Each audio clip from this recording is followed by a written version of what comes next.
President Trump has a plan to address the homelessness issue. He scheduled a press conference for tomorrow. The president released a statement saying that he would take care of homelessness, quote, just like I took care of the border.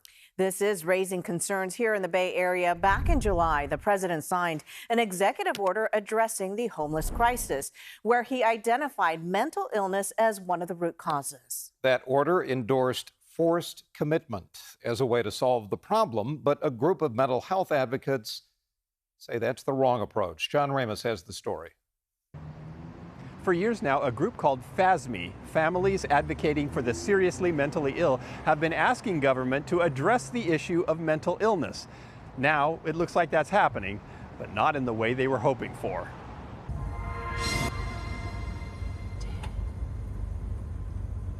FASME has been at the forefront of mental health advocacy in the East Bay, staging protests in Alameda County over the lack of treatment at the Santa Rita jail, where most people in crisis end up. People don't understand. If you haven't lived with it, you don't understand the complexity of serious mental illness. Margot Daschle has a sister who's living on the streets with a mental illness, so you'd think she might be happy about President Trump's executive order that includes, quote, shifting homeless individuals into long-term institutional settings for humane treatment through the appropriate use of civil commitment to restore public order.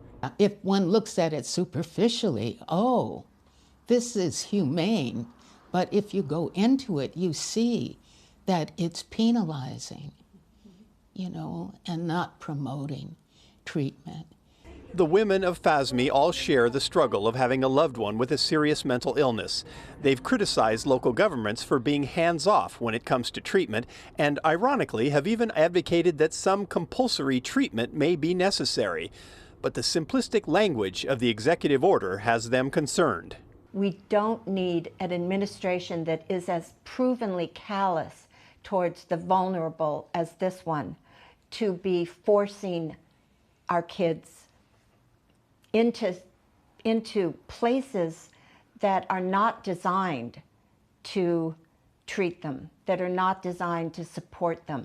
That is the fear, that they'll criminalize an illness. The order portrays homelessness and mental illness as a crime and safety issue and focuses on law enforcement as a solution. Allison Monroe had an adoptive daughter who died of a fentanyl overdose while living on the streets. If they defined her as an offender, they might put her in jail forever. And I wouldn't have any say about it or any way of finding out what's going on. So I would not want this kind of system implemented anywhere near the many places in the Bay Area where my daughter used to hang out. The history of government's involvement with mental illness is a dark one. For much of the early 20th century, patients were locked away in insane asylums that became known as snake pits. That changed starting in the 1960s. When the asylums closed, people were supposed to have robust treatment within the community. That didn't happen. People wound up on the streets. So it's like a pendulum that swings from one extreme to the other, and it swung all the way to the side of neglect, and now we're afraid he's going to take us back there, rather than saying, what are the targeted ways that we can improve the system we have now? The pendulum is indeed swinging with a force that is hard to predict. But so far, the simple answers to problems as complicated as homelessness and mental illness aren't giving those with a personal connection much room for hope.